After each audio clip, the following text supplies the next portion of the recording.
Sa ngalan ng Ama at ng Anak at ng Espiritu Santo. Amen.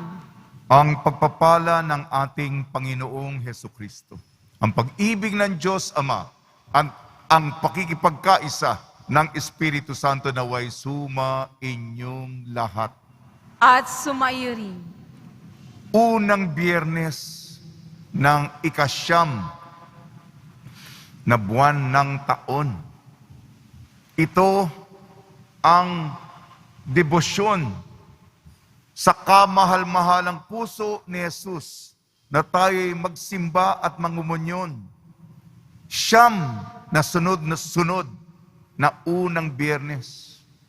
Pagnilayan po natin ang kamahal-mahalang puso ni Jesus.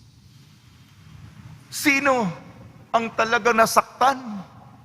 Kundi siyang nagbigay ng todo-todo at nagbigay ng lahat para sa ating lahat. Siya pang napakabait, siya pang mapagbigay, siya pang nagmahal ng lubos-lubusan hanggang dulo. Sinaktan pa natin, nagkasala pa tayo. Yan ang sakit. Siyang nagmahal. Kayong nagmahal, nakaranas pa kayong magmahal? Pinakamasakit ang naramdaman kung nagbigay ka ng puso para sa iba. Pagnilayan po natin, gayon din, marami po tayo ngayon. Ipagdasal natin ang intensyon ng isa't isa upang ang hinihingi natin pabor, mga milagro sa buhay ay pagbigyan tayo. Hindi lamang sa sarili natin, pamilya natin, ngunit para sa isa't isa at sa lahat ng mga hindi makasama sa simbahang ito na sumusubaybay sa pamamagitan ng live streaming. Mga kapatid, aminin po natin ating mga kasalanan upang tayo maging marapat gumanap sa banal na pagdiriwang. Inaamin ko Sa makapangyarihang Diyos at sa inyo mga kapatid, na lubha akong nagkasala sa isip, sa salita at sa gawa at sa aking pagkukulang. Kaya isinasamo ko sa mahal na Birhing Maria, sa lahat ng mga anghel at mga banal at sa inyo mga kapatid, na ako'y ipanalangin sa Panginoong ating Diyos. kaawaan tayo ng makapangyarihan Diyos. Patawarin tayo sa ating makasalanan at patnubayan tayo sa buhay na walang hanggan. Amen. Panginoon, kaawaan mo kami. Panginoon, kaawaan mo kami. Kristo, kaawaan mo kami. Kristo, kaawaan mo kami. Panginoon, kaawaan mo kami. Panginoon, kaawaan mo kami. Manalangin tayo. Ama naming makapangyarihan, gawi mong kami mabihisan ng tanang kabutihan, ng puso, ng iyong anak na minamahal, at pag-alabi nawa kami ng kanyang loobin at kaisipan, upang kaming naging kanyang kalarawan, ay maging dapat makasalo sa walang maliw na katubusan.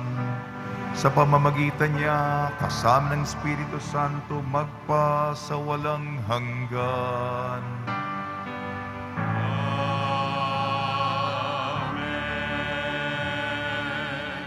Magsiupo muna po ang lahat. Pagbasa mula sa unang sulat ni Apostol San Pablo sa mga taga-Korinto.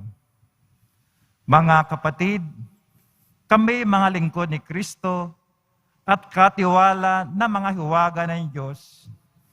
Ganyan ang dapat na maging palagay ninyo sa amin. Ang katiwala kailangang maging tapat sa kanyang Panginoon. Walang anuman sa akin, ang ako'y hatulan ninyo o ng alinmang hukuman ng tao. Ni ako may di humahatol sa aking sarili. Walang bumabagabag sa aking budhi, ngunit hindi nangangahulugang ako'y walang kasalanan. Ang Panginoon ang humahatol sa akin, kaya't huwag kayong humatol nang wala sa panahon. Maghintay kayo sa sa pagdating ng Panginoon. Ilalantad niya ang mga bagay na ngayon natatago sa kadiliman at pihahayag ang mga lihim ng hangarin ng bawat isa. Sa panahon ngayon, bawat isa'y tatanggap ng papuring na ukol sa Kanya mula sa Diyos. Ang salita ng Diyos. Salamat sa Diyos.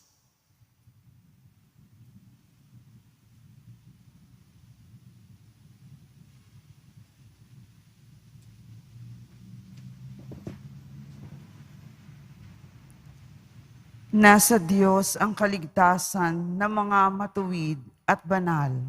Nasa Diyos ang kaligtasan ng mga matuwid at banal. Umasa ka Diyos ang mabuti gawin at mananahan kong ligtas sa lupain. Sa Diyos mo hanapin ang kaligayahan at ang pangarap mo iyong makakamtan. Nasa Diyos ang kaligtasan ng mga tuwid at banal. Ang iyong sarili sa Diyos mo ilagak. Pag nagtiwala kay tutulungan ganap.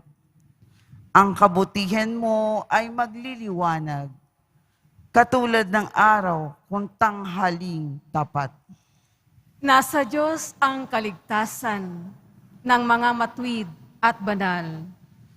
Ang mabuti gawin, masamay itakwil, at mananang kang lagi sa lupain.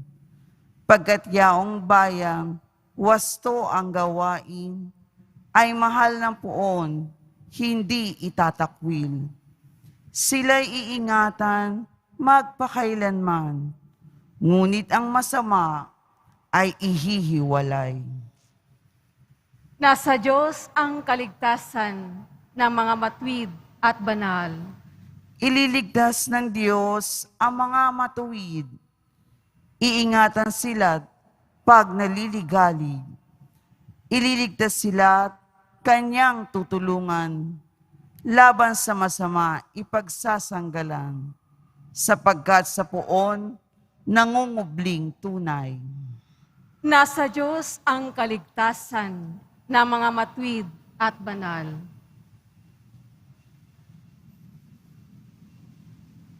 Magsitayo na po ang lahat.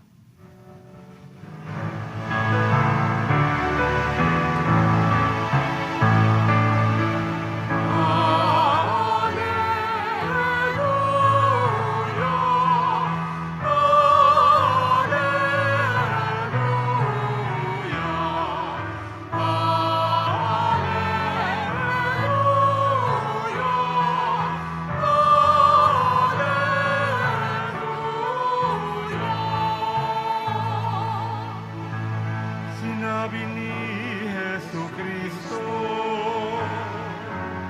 ako ang ilaw ng mundo at buhay ng alagad ko.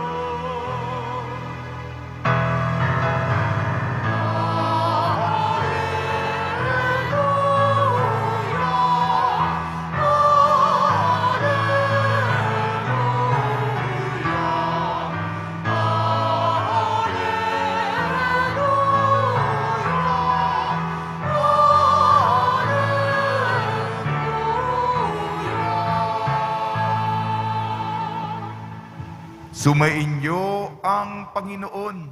At sumairin. Ang mabuting balita ng Panginoon ayon kay San Lucas. Papuri sa iyo, Panginoon. Noong panahong yun, sinabi ng mga Pariseo at mga eskriba kay Jesus, ang mga alagad ni Juan ay malimit mag-ayuno at manalangin, gayon din ang mga alagad ng mga Pariseo.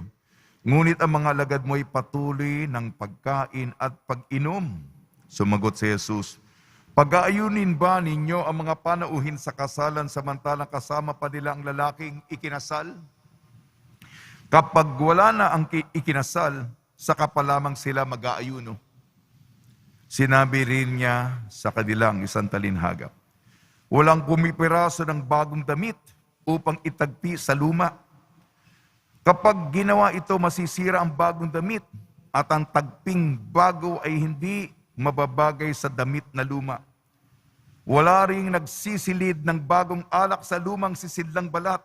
Kapag gayon ang ginawa, papuputukin ng bagong alak ang balat, matatapon ang alak at masisira ang sisidlan. Sa bagong sisidlang balat, dapat ilagay ang bagong alak.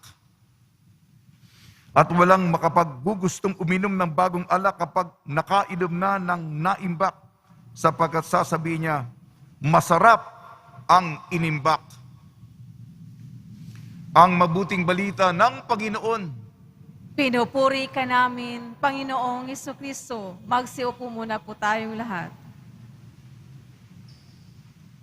Ng ikasyam na buwan ng taon, binabati po namin kayo ng pagpapala, pagbibindisyon, pagbibiyaya, pagkakalob ng napakaraming grasya sa ating napakabait na Nuestro Padre, Jesus Nazareno. Ating unang pagbasa, unang Korinto. Ang deboto ng Poong Jesus Nazareno, isang katiwala. Yung tiwala ay inaalagaan. Sapagkat yung tiwala, kung mawala sa iyo ang tiwala, kasi magandang ating kaugnayan sa isang tao kung nandoon ang tiwala, pero kung nawala na ito, mahirap ibalik. Mahirap ibalik yung dati kasi nandoon na yung nasira na eh. May lamat na eh. Mahirap na yung dating dalisay, inosente, na maganda ang kaugnayan. Kaya nga, ang tiwala ay pinakaiingatan. Sinabi ni San Pablo sa komunidad sa Corinto at gayon din sa atin, tayo po ang mga nangangasiwa na mga misteryo ng Diyos. Ipinagkaloob po sa atin. Kaya ang paghahawak natin yan ay kaingat-ingat. Banal, sagrado. Hindi po binababoy yan. Hindi po binabastos yan. At kung may bumastos, handa kang ipagsanggalang ito. Kahit buhay mo, sapagkat mahalaga yan eh. Kaya nga kaming pari na hindi karapat-dapat makasalanan. Alam niyo yung aming kahinaan. Tuwing tinataas ko, ito ang kalis ng aking dugo. Dugo ng Diyos yan. Dugo mula sa puso ni Jesus yun. Mula sa Kalbaryo. Pusong nasaktan at sa tagiliran niya, dumaloy ang dugo at tubig. Yan ang nasa kalis na sinasalo ng mga anghel at pinagkakatiwala sa pari. Hindi ko maaaring itapon yun. Hindi ko maaaring matumba ko. Hindi ko mapapatawad ang sarili ko. Sapagkat yan, baka iingatan. Ano ba trabaho natin? Wala bang, Father, mas exciting dyan?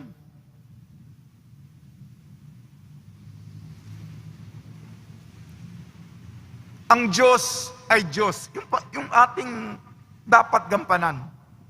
Ang Diyos, tayo'y, hindi tayo ang Diyos. Hindi tayo ang boss.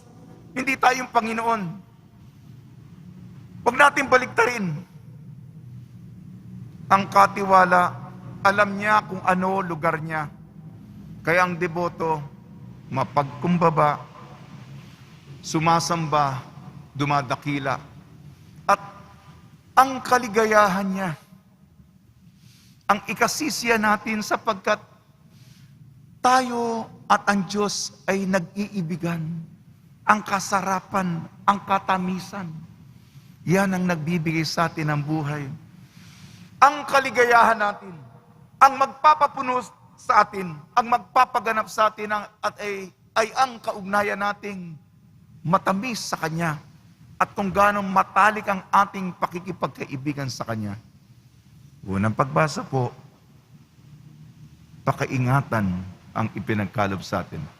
Ang Ebanghelyo ayon kay San Lucas. Ba, sabi ng mga Pariseo, ba? Yung mga disipulo namin at ni Juan, nag-aayuno. Bakit kayo? Mga lasenggo, mga kain ng kain, matatakaw. Ang paliwanag ni Jesus, tayo po, katulad na sinabi ko, yung kaligayahan, kapunuan. Pagdating sa kabila, dito po mga kapatid, yung pagtitiis. Suliranin natin, pinagdaraanan natin, tayo po'y magdadasal para sa isa't isa. Ngunit hindi ito ang katapusan. Ang kaligayahan ko rin, bukod na sa yung pag-ibig ay matambasa, ay ang makita ko yung kaligayahan ninyo. Ang dinadala mo, kapatid, ang pinagdaraan mo, kapatid, ay wala na. Masaya ako para sa iyo. Masaya tayo para sa isa't isa. Yan ang kaligayahan. Kaya nga, ang pag-aayuno, pagdidisiplina, pagtitimpi, pagkokontrol ng sarili, may lugar yan. Ngunit, ang punto nito ay may lugar yan sapagkat para makita natin ang kasarapan, ang kasaganahan, ang katamisan ng piyesta, ng salo-salo, ng kasalan, ng sayawan, ng kantahan, sa aliwan, yung ritmo, yung dansa, pag-awit. Yan ang ating, kaya hinihintay natin yan. Isa pang aral sa atin mga kapatid. Panibaguhin natin. Sabi, dalawang halimbawa.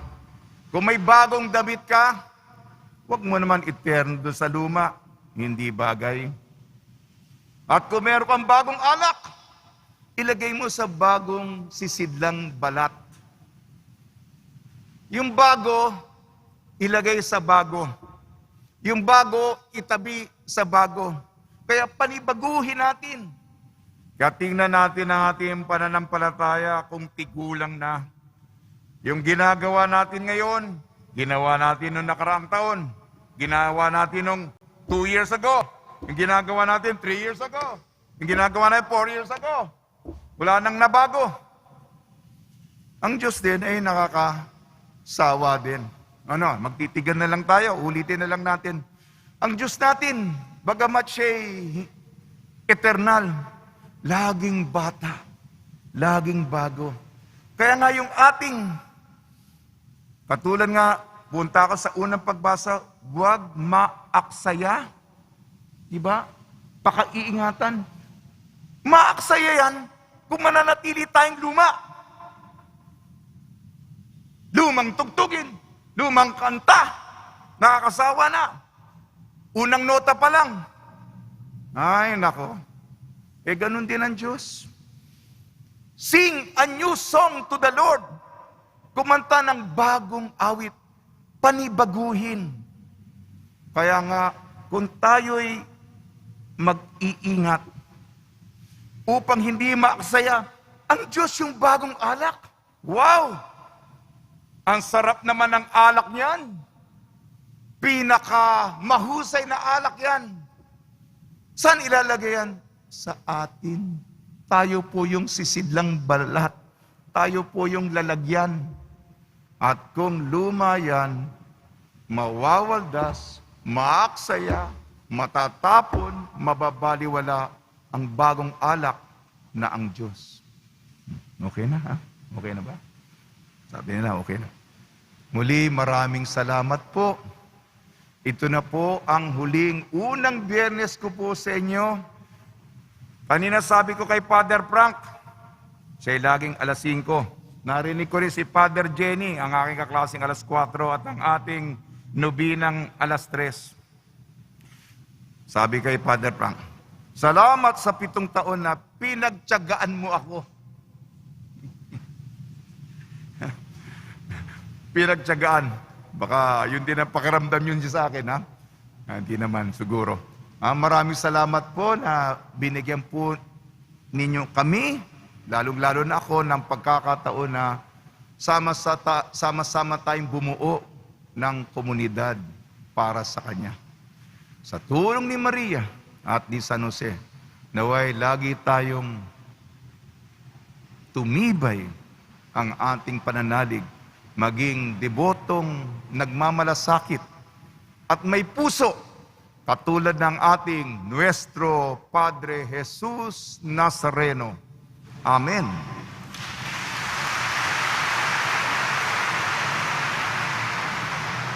Magsitayo na po ang lahat.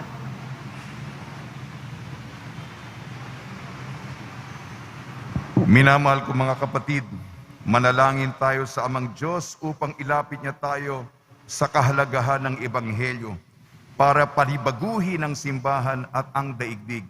Tugon po natin, panibaguhin mo kami, O Panginoon. Panibaguhin mo kami, O Panginoon. Ang simbahan, ang bayan ng Diyos at ang mga pinuno nito, naway sundin ang pag-aalay ng Espiritu Santo upang ipahayag sa mga tao ngayon ang walang kupas na wika ng Ebanghelyo. Manalangin tayo. Panibaguhin mo kami, O Panginoon.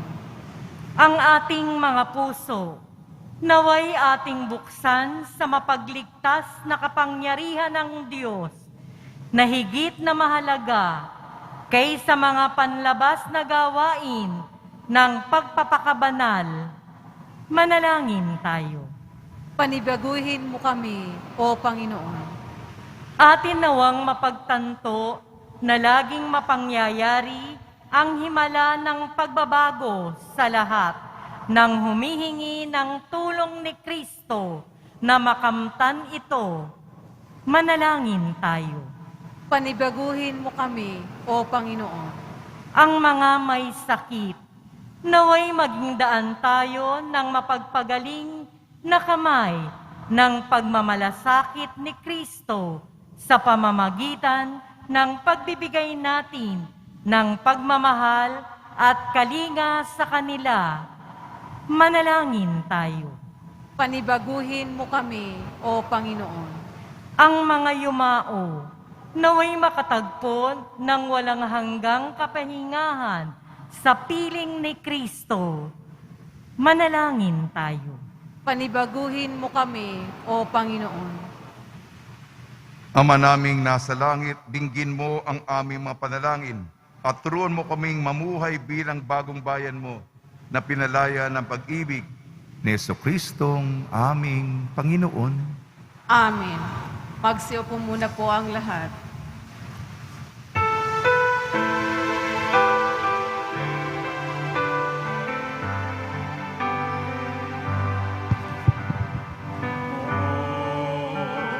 Jesus Nazareno, naririto kami sa harap mo. Alakad tinapay, alay namin sa'yo, mula sa tangkay ng ubas at putir ng trigo, upang maging dugo't katawan mo. Jesus Nazareno, alakad tinapay, sa tanan ay nagbibigay buhay, biyayang kaloob mo ay aming inaalay, aming hiling magpapala, buhay na nalisay. Magsitayo na po ang lahat. Manalangin kayo mga kapatid upang ang ating paghahain ay kalugdan ng Diyos amang makapangyarihan. Tanggapin nawa ng Panginoon itong paghahain sa iyong mga kamay, sa kapurihan niya at karangalan, sa ating kapakinabangan, at sa buong sambayanan niyang banal. Ama namin lumikha, ikaw ay puspos ng awat pag-ibig sa tanan. At dahil sa iyong pag-ibig na nag-uumapaw, ibinigay mo sa amin ang bugtong mong anak na pinakamamahal. Ipagkalo mo kami makaisa niyang lubusan upang ang pagsamba sa iyo'y marapat naming may alay sa pamamagitan niya kasama ng Espiritu Santo magpa sa walang hanggan. Amen. Sumainyo ang Panginoon. At sumayo rin. Itaas sa Diyos ang iyong puso at diwa. Itinaas na namin sa Panginoon.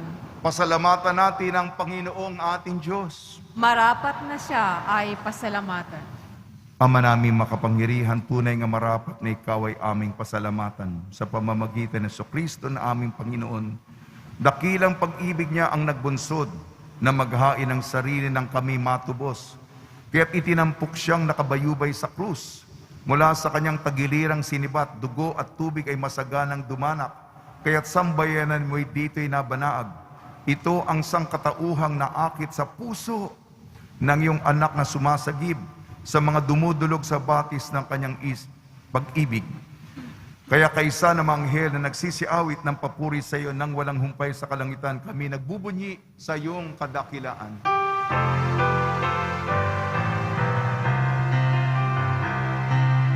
Santo, Santo, Santo, Panginoong Diyos ng mga hukbo, napupuno ang langit at lupa ng kadakilaan mo.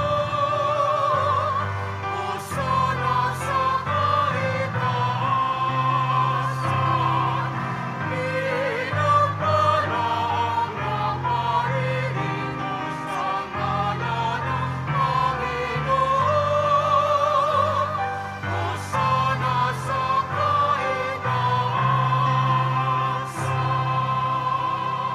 Magsiluhod po ang lahat. Ama naming banal, ikaw ang bukal ng tanang kabanalan. Kaya sa pamamagitan ng Espiritu, gawin mong banal ang mga kaloob na ito upang para sa amin maging katawan at dugo ng aming Panginoong Jesucristo. Bago niya pinagtiis ang kusang loob na maging handog, hinawakan niya ang tinapay, pinasalamatan kanya, pinaghati-hati niya yun. Iniabot sa kanyang malagad at sinabi, tanggapin ninyong lahat ito at kanin. Ito ang aking katawan, nihahandog para sa inyo.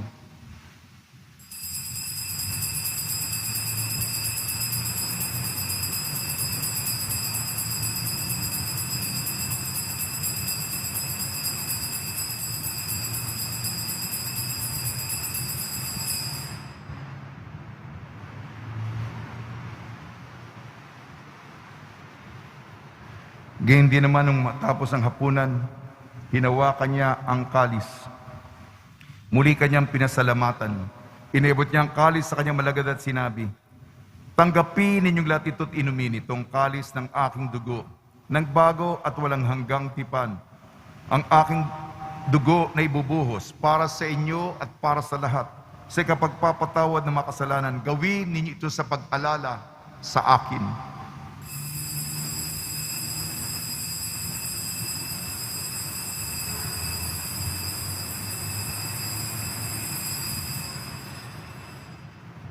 Magsitayo na po ang lahat. Ipagbunyi natin ang misteryo ng pananampalataya. Si Kristo'y namatay. Si Kristo'y nabuhay. Si Kristo'y babalik sa wakas ng panahon. Ama, ginagawa namin ngayon ang pag-alala sa pagkamatay at muling pagkabuhay ng iyong anak. Kaya't iniali namin sa iyong tinapay na nagbibigay buhay tangkalis na nagkakaloob ng kaligtasan. Kami nagpapasalamat dahil kami minarapat na tumayo sa harap mo para maglingkod sa iyo. Isinasamo namin kami magsasalo-salo sa katawan at dugo ni Kristo ay mabuklod sa pagkakaisa sa pamamagitan ng Espiritu Santo. Ama, lingapin mo yung simbahang laganap, subong digdig. Puspusin mo kami sa pag-ibig. Kaysa ni Francisco na aming Papa at ni Jose na aming Obispo at ng Tanang Kaparian. Alalahanin mo rin mga kapatid namin na himlay na may pag-asang sila'y muling mabubuhay. Gayon din ang lahat mapumanaw, kaawaan mo sila at patuloyin sa iyong kaliwanagan. Kaawaan mo at pagdapating kaming lahat ng makasalo sa iyong buhay na walang wakas, kaysa ng mahal na Birhing Maria na Ina ng Diyos, Nuestra Señora de la Buena Hora, na kabiyak na puso niyang si San Jose, kaysa ng apostol, San Juan Bautista, at ng lahat ng mabanal na namuhay dito sa daigdig ng kalugod-lugod sa iyo. May pagdiwang nawa namin ang pagpupuri sa kararangal mo sa pamamagitan ng anak na aming Panginoong Heso Kristo. Sa pamamagitan ni Kristo, kasama niya at sa Kanya ang lahat ng parangal at papuri ay sa iyo, Diyos amang makapangyarihan, kasama ng Espiritu Santo, magpa sa walang hanggan.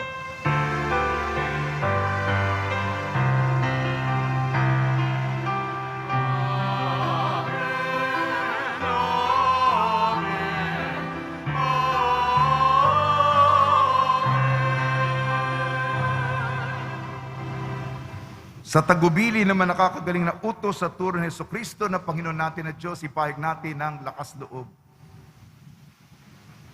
Ama namin, sumasalangit ka. Sambahin ang ngalan mo. Mapasa amin ang kaharian mo. Sundin ang loob mo dito sa lupa para ng sa langit. Bigyan mo kami ngayon ng aming kakanin sa araw-araw. At patawarin mo kami sa aming mga sala para ng pagpapatawad namin sa nagkakasala sa amin.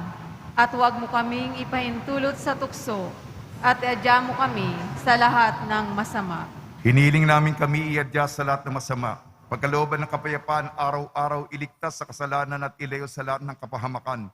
Samantalang aming pinananabikan ang dakilang araw ng pagpapahayag ng tagapagligtas naming si Jesucristo. Sapagkat iyo ang kaharian, at ang kapangyarihan, at ang kapurihan, magpakailanman. Amen. Panginoon Jesucristo, sinabi mo sa mga apostol, kapayapaan ang iniiwan ko sa inyo. Ang aking kapayapaan ay binibigay ko sa inyo. Tungyan mo ang aming pananampalataya at huwag ang aming mapagkakasala. At pagkalooban mo kami ng kapayapaan at pagkakaisa yun sa iyong kalooban, kasama ng Espiritu Santo, magpa sa walang hanggan. Amen. Mga kapatid, mga kaibigan, sa inyo po ang kapayapaan ng ating Panginoon. At sumaiyo rin. Magbigayan po tayo ng kapayapaan sa isa't isa.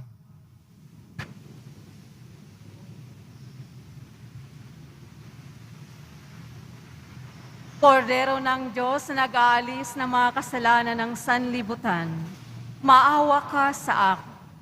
Kordero ng Diyos na nag-aalis ng mga kasalanan ng sanlibutan, maawa ka sa amin. Kordero ng Diyos na nag-aalis ng mga kasalanan ng sanlibutan, ipagkaloob mo sa amin ang kapayapaan. Magsiluhod po ang lahat.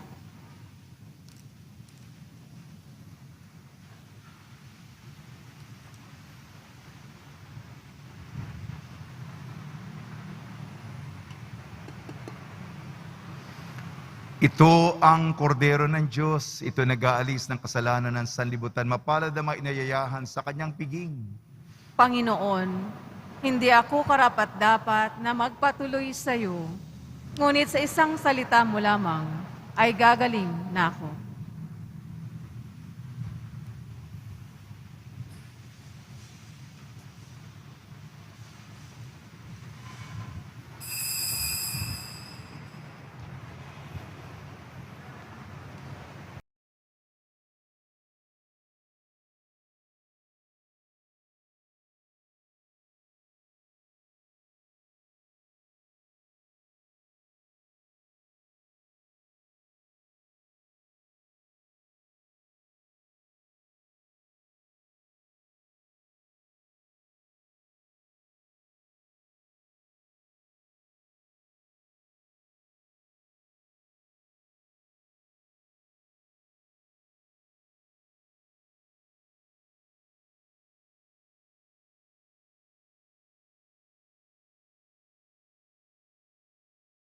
Ang lahat. Manalangin tayo. Ama namin mapagmahal, kami nagsalo-salo sa iyong piging ng pag-ibig na banal ay nagmamakaawang iyong pagbigyan upang si Kristo ay makalarawan sa lupang ibabaw at maging marapat na makatambal siya sa kalangitan sa pamamagitan niya kasama ng Espiritu Santo magpasawalang hanggan. Amen. Pagbabasbas sa mga deboto ng kanilang mga kahilingan at dasalan, Mahal na pong Jesus Nazareno, iniyag mo sa pamamagitan ng krus ang walang maliw na pag-ibig ng Diyos sa sangkatauhan. Pakinggan mo ang kailangan yung angka na nagsusumamo sa iyo. Makamtanawa nilang yung katugunan at tanggapin ang kasagutan na may utang na loob ng tinatanaw.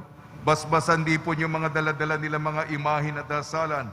Sa pamamagitan ng bendisyon nito naway maalala ng mga pangako sa binyag na kung ibig at paglilingkuran bilang Panginoon magpasawalang hanggan. Amen. Sumainyo ang Panginoon At sumayo. at pagpalain kayo ng makapangyarihan Diyos, Ama, Anak at Espiritu Santo. Amen. Taglayin po niyo sa inyong pag-alis ang kapayapaan ni Yesu Kristo. Salamat sa Diyos.